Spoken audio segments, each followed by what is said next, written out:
नमस्कार, आत्मा चैनल देख रहे सभी दर्शकों का मैं प्रगति स्वागत करती हूँ। आज हमारे स्टूडियो में मौजूद है नरेंद्र हरजाई जी, जिनके साथ आज हम बात करेंगे कि देश भर में हम देख सकते हैं कि कई ऐसे भी इलाके हैं जहाँ पे लड़कियों को या बच्चों को माओ की कुख में ही मार दिया जाता है। और ऐसा हमें इतनी बार देखने को मिल चुका है कि आज भी इतने मॉडर्नाइजेशन होने के बाद भी कई पिछड़े इलाके हैं जहाँ पर लोग इस चीज़ को अभी भी फॉलो कर रहे हैं और इसी को करते जा रहे हैं।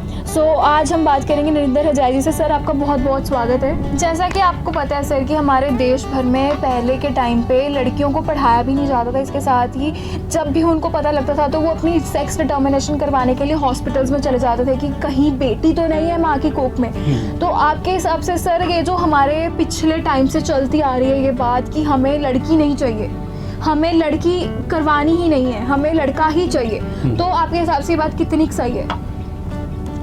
ये तो बेटा मैं ये समझता हूँ कि बहुत बड़ा अपराध है, बहुत बड़ा पाप है। मैं तो सभी सरकारों को, जो राज्य सरकार है या हमारी केंद्र की सरकार है, मैं उनसे अपील करना चाहूँगा कि इसमें इन्होंने बहुत अच्छी एक सख्ती की हुई है। आज आप देखिए कि हर हॉस्पिटल के अंदर लिखा हुआ है कि यहाँ भ्रूण का जो है वो चेकअप नहीं होता या जो भी है। तो मैं कहता हूँ ये उनकी बहुत अच्छी पहल है। कितना बड़ा पाप है। मैं उस माँ से पूछता हूँ कि जिन्होंने अपने अंदर गर्भ में 3 महीने 4 महीने 5 महीने 6 महीने जो भी रखा है, कितना बड़ा पाप है, कितना बड़ा अपराध होना चाहिए। मैं तो ये कहता हूँ कि आप अपने बच्चे को पैदा होने से पहले ही उनको ख़त्म कर देते हो। उनको इतनी बड़ी सज़ा कहाँ भगवान माफ़ करेगा। मैं तो बेटा इसके बहुत विरोध करता हूँ, क्योंकि मुझे लगता है कि हमारे पैरों के नीचे कीड़ी या कोई मकोड़ा आया था ना बेटा, हमें वो भी लगता है कि ये जो है हमारे पैरों के नीचे आ गया। और आप भ्रूण हत्या करते हैं, जो इंसान जीवन में कभी ज़िंदगी में अभी पैदा नहीं हुआ, आप उनको मार देते हो। कहाँ भगवान माफ़ करेगा। और एक और चीज़ कहना चाहूँगा, मैंने ऐसे बहुत से देखे हैं, मैंने भी केस देखे हैं, लेकिन मैंने उनको खुश और सुखी नहीं देखा। फिर उसके बाद जो ऐसे लोग करते हैं ना बेटा, वो बाद में फिर पछताते हैं कि हमने जीवन में ऐसा किया, आज शायद हमारे साथ ऐसा हो रहा है। और ऐसा होता है, वो कहते हैं ना गिव एंड टेक। अगर आप ऐसा किसी को सजा देंगे और आपको भी भगवान किसी न किसी रूप में सजा जरूर देगा। तो मैं सभी से अपील करूंगा, जो गलतियां कर चुके हैं वो तो वापस नहीं आ सकती, लेकिन आइंदा इस बात का ख्याल रखो कि आपके जीवन में बेटी का सुख है तो आपको बेटी मिलेगी, बेटे का सुख है तो वो बेटा मिलेगा। औलाद के साथ हमेशा प्यार रखो। क्यों माँ बाप फर्क रखते हैं अपनी बेटी और बेटे में? जी सर, कई घरों में आप देख सकते हो कि आज भी ना इतने उनके 4 लड़कियां हैं, बट फिर भी उनकी जो कामना होती है वो होती है बेटे की। और इतनी कहते हैं ना कि बेटी को घर की लक्ष्मी भी कहा जाता है, तो लक्ष्मी को छोड़ के वो एक बेटे के भाग दौड़ में, कहते हैं ना आजकल भेड़ चाल बहुत चल रही है लोगों में, तो वो भेड़ चाल को फॉलो करते हैं और उनका एक गोल होता है कि हमें बेटा ही चाहिए। उनका ये कहना है कि बुढ़ापे का सहारा है तो सिर्फ बेटा ही है। सर, ऐसा क्यों है? क्यों लड़कियां नहीं उनकी कर सकती? हम भी लड़कियां हैं, हमारे माँ बाप अगर ये सोच रखें कि हमें बेटा चाहिए, अब हम 2 सिस्टर्स हैं, अगर हम, मेरी माँ बाप ने कभी नहीं सोचा कि उनको बेटा चाहिए, क्योंकि उन्होंने हमें हमेशा से ये बात बोली कि तुम ही हमारे बेटे हो और तुम ही हमारी बेटियां हो। तो सर, ये चीज आपके हिसाब से क्या है? मैं बेटा इस बात पर आपके मम्मी और पापा को उनको नमन करता हूँ कि उन्होंने ऐसी सोच रखी है कि हमारी बेटी ही हमारे बेटे हैं।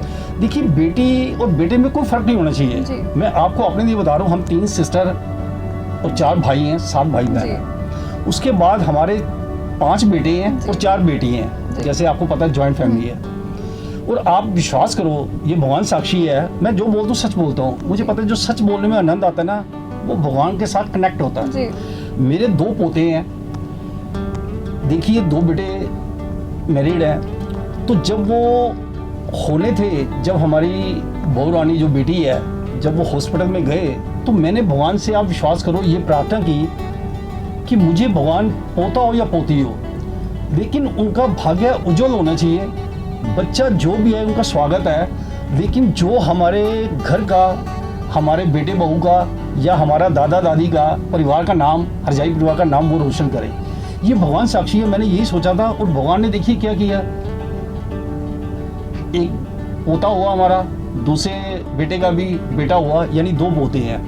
तो अब हम स्वागत करते हैं, भगवान जो भी आगे खुशी देगा तो उनका स्वागत है। अगर बेटी हो, मैं नहीं समझता कि ये चीज़ें इंसान की कोई बहुत बड़े जीवन में निखार लाती हैं। इससे इंसान अपनी नज़रों से गिर जाता है। आज अगर मेरा ये विचार हो कि नहीं पोता होना चाहिए, पोती नहीं होनी चाहिए, अरे पोती क्यों नहीं होनी चाहिए? जब आपके घर में जो बच्चा आता है वो अपना भाग्य लेके आता है। देखिए आपने देखा होगा, और ये भगवान जानता है कि हमारे घर में तो जो भी बच्चे आए हैं वो बड़ा अच्छा अपना भाग्य लेके आए हैं, और उन्होंने हर बच्चों ने हमारे परिवार का नाम, हरजाई परिवार का नाम रोशन किया है। तो हम क्यों फ़र्क समझेंगे? और मैं आज समाज को भी ये कहना चाहूँगा, बेटे में और बेटी में कोई फ़र्क नहीं है।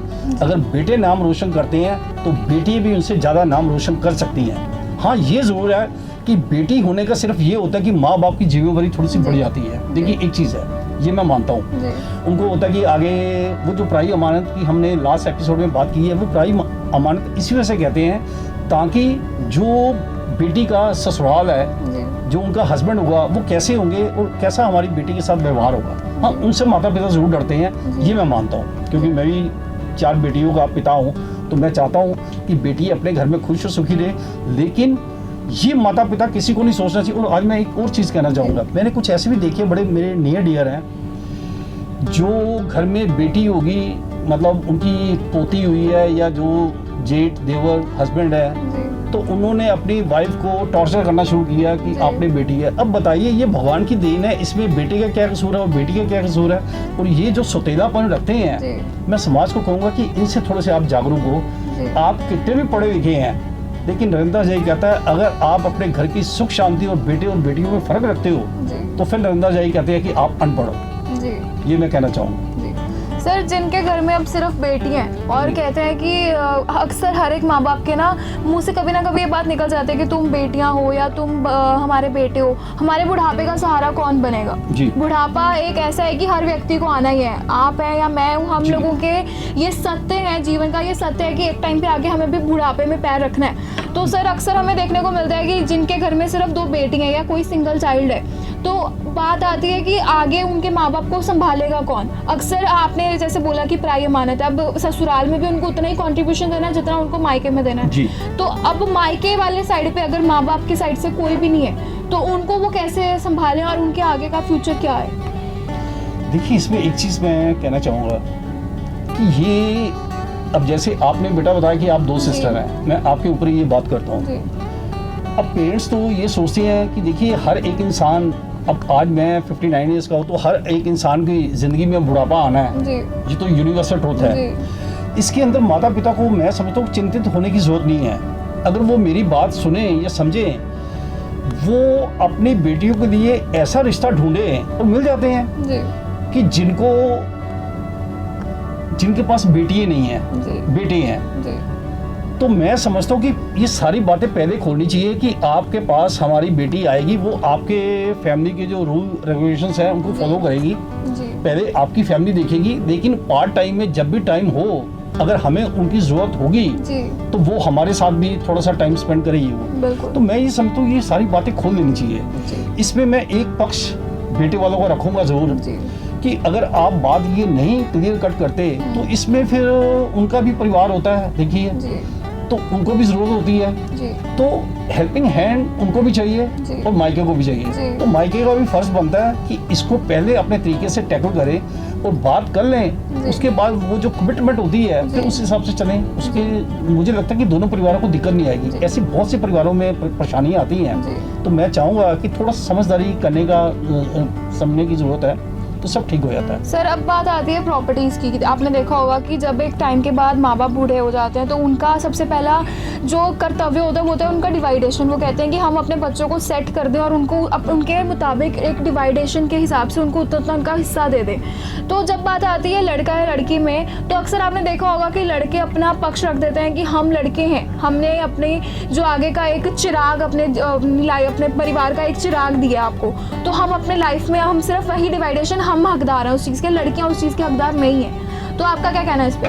ये बेटा मैं थोड़ा समझा नहीं, कैसे लड़के वाले सोचते हैं लड़की वाले सोचते हैं? लड़का लड़की में अक्सर ये भेदभाव हमें देखने को मिलता है। जब माँ बाप बुढ़ापे में होते हैं तो हमारे माँ बाप जब अपना डिवाइडेशन करने लगते हैं तो लड़कों का ये सोचना होता है कि हम अपनी बहनों को कुछ नहीं देंगे, हम उनको प्रॉपर्टी का एक भी हिस्सा ये नहीं देंगे, क्योंकि हम लड़के हम अभी तक अपने माँ बाप को संभालते आए हैं, पर बेटी ने अपने मतलब ससुराल में जाके कुछ नहीं किया जी। तो आपका क्या कहना है उस पर? देखिए मैं ये समझता हूँ कि ये बेटी के माता पिता की इच्छा होनी चाहिए कि वो शादी में जो भी दहेज देते हैं अपनी हैसियत के हिसाब से, उसके बाद उनका राइट खत्म हो जाता है। क्योंकि वो जो बेटी है, ये बात सिर्फ समझने की और सोचने की बात है, उस बेटी का हक ससुराल में होता है। उस बेटे को अपने परिवार से जो प्रॉपर्टी मिलती है, तो ये बेटी और मीन्स हस्बैंड वाइफ को ये नहीं सोचना चाहिए कि वो बेटा अपने ससुराल की प्रॉपर्टी पे निगाह रखे या उनके बैंक बैलेंस पे निगाह रखे कि वहाँ से मिलना चाहिए।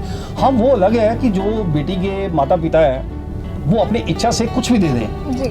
लेकिन ये डिमांड वाली जो बात है ये तो गलत है, इसको तो बेटा मैं खंडन करता हूँ। इससे परिवारों में ना फ्रिक्शंस पैदा होती हैं। बिल्कुल सर, आपने देखा होगा कि हमारे देश में बिहार जो है दहेज के लिए बहुत ज़्यादा फेमस है। वहाँ पे क्या होता है कि एक पिता अपनी पूरी अपनी क्या कहते हैं पूरी ज़िंदगी की पूंजी अपनी बेटी के दहेज में लगा देता है। जैसे 50 लाख अगर किसी लड़के वालों ने मांगे तो उन्हें 50 लाख देने ही देने हैं, ये मैंडेटरी होता है। तो आपके हिसाब से ये जो दहेज प्रथा है जिसके कारण हमारी कई बेटियाँ सड़ भी चुकी हैं और टॉर्चर भी हो चुकी हैं, जिसके कारण अब सोसाइटी में बहुत गलत इम्पैक्ट पड़ता है, जिसके कारण कई लड़कियाँ तो ये सोचती हैं कि हमें शादी ही नहीं करनी है जी। क्योंकि उनको डर लग जाता है कि क्या पता शादी के बाद हमारे साथ भी सेम चीज़ हो। तो आपका क्या कहना है इस पर? देखिए ये चीज़ वैसे तो मैं सभी देश की बेटियों को एक बात कहना चाहूँगा कि आप जिस इष्ट देवता को मानते हो, जिस भगवान को कोई मानता है, किसी भी धर्म का वो उनको मानना चाहिए।